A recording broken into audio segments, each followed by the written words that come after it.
علمی اور اسلامی دنیا سے آگاہ رہنے کے لیے نفیل وائس چینل کو سبسکرائب کریں۔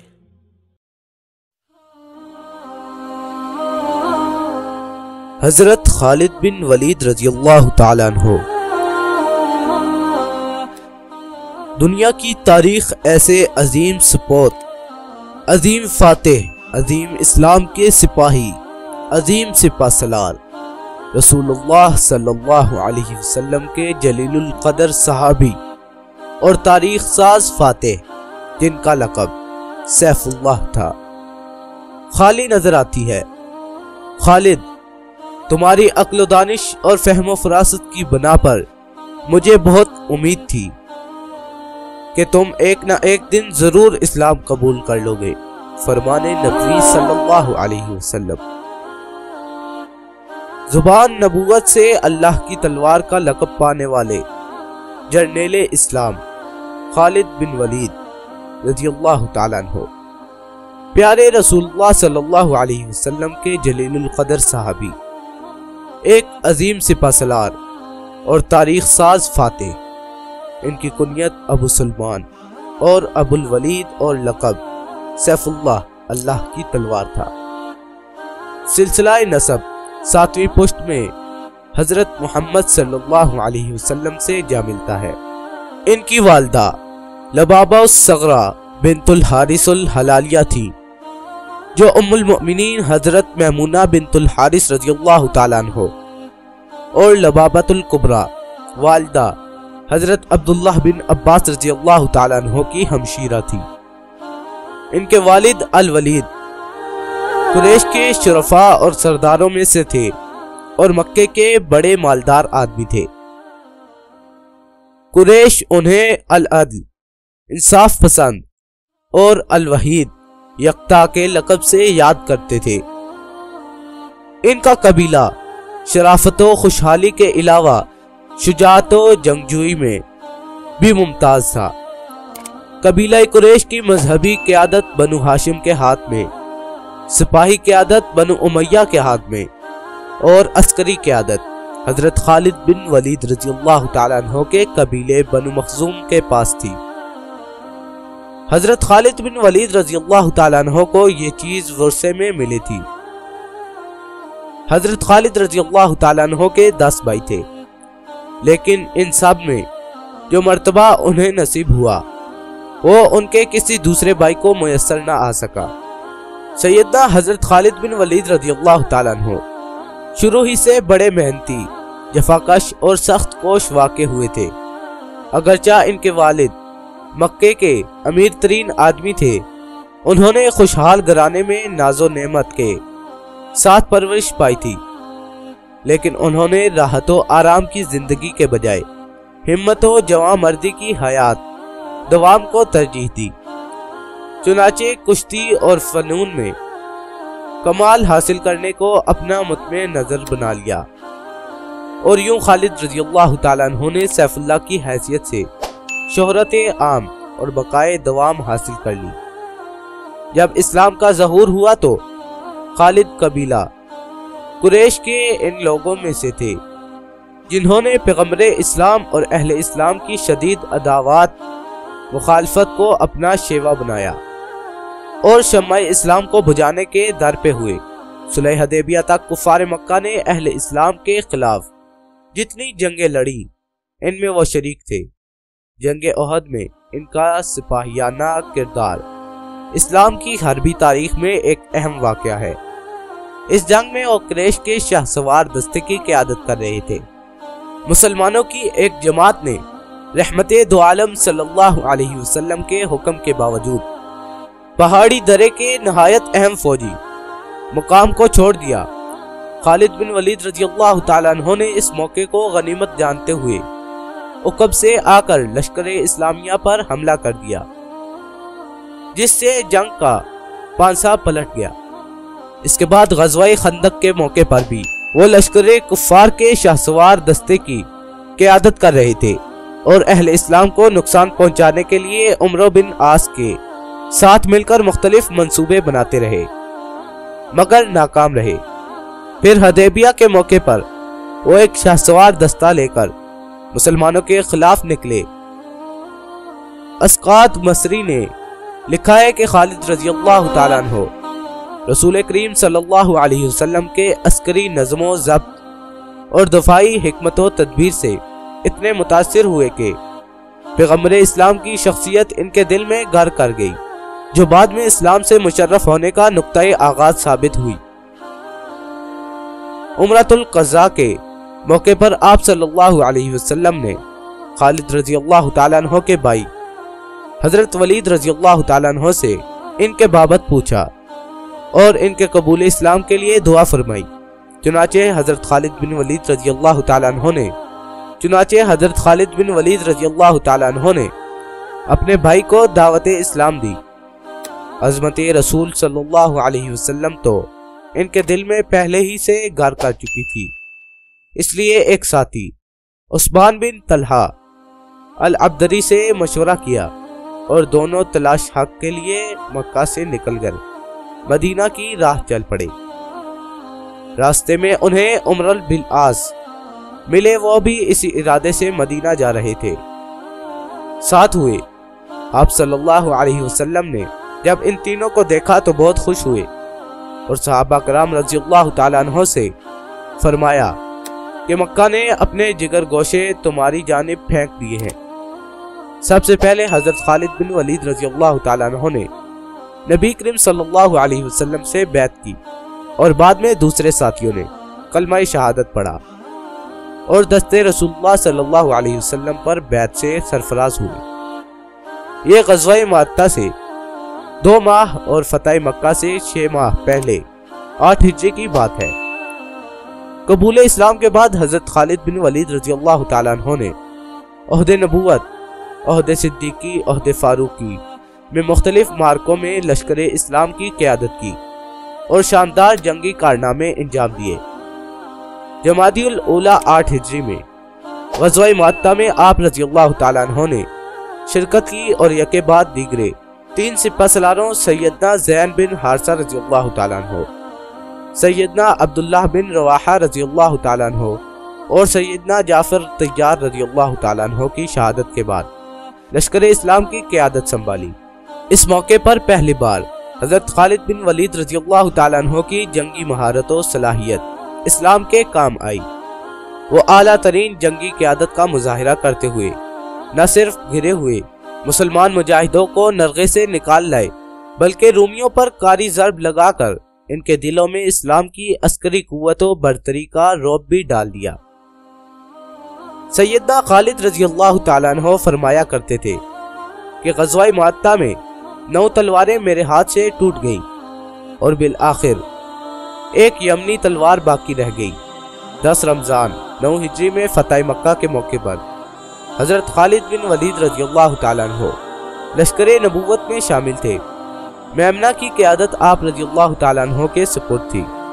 فتح مکہ کے بعد 5ویں روز رسول اکرم صلی اللہ علیہ وسلم نے انہیں وادی نخلہ میں العزی نام بت کو مسمار کرنے کے لیے بھیجا اور وہاں سے فراغت کے بعد بنو جزیمہ کی تادیب کے لیے روانہ کیے گئے۔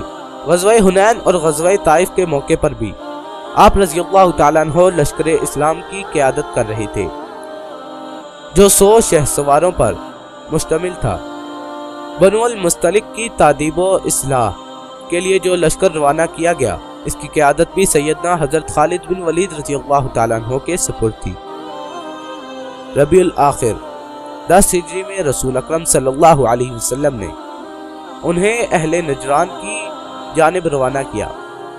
حضرت خالد بن ولید رضی اللہ تعالیٰ عنہ نے انہیں اسلام کی دعوت دی، جسے انہوں نے بخوشی قبول کیا اور ان کے ہاتھ پر اسلام قبول کیا۔ حضرت ابوبکر صدیق رضی اللہ تعالیٰ عنہ کے عہد خلافت میں حضرت خالد رضی اللہ تعالیٰ عنہ نے داخلی اور خارجی محاذ پر جو عظیم و عالی شان خدمات انجام دی، وہ بلا شبہ اسلامی تاریخ میں ایک سنہرے باب کی حیثیت رکھتی ہیں۔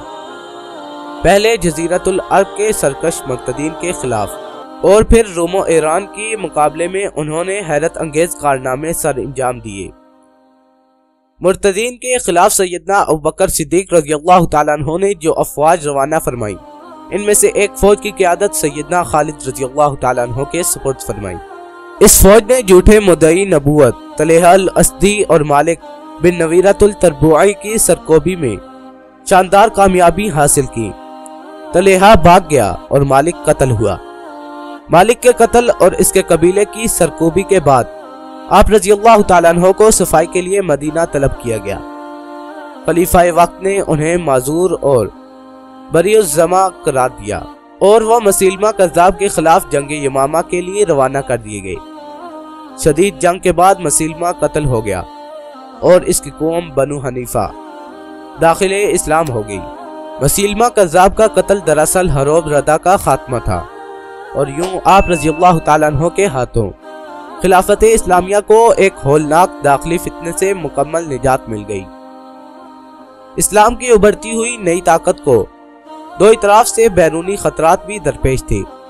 ایک طرف تو ایرانی شہنشاہیت اس بات کے لیے تیار نہ تھی کہ اسلام کی دولت سے مالا مال ہونے کے باوجود جاہل بدقوم اس کے مستقبل کے لیے خطرہ بن جائے، اور دوسری جانب سلطنت رومت الکبریٰ کو اپنا استعماری تسلط خطرہ میں نظر آ رہا تھا، اور یہ عہد رسالت میں بھی مسلمان مجاہدین سے ٹکر لے چکی تھی۔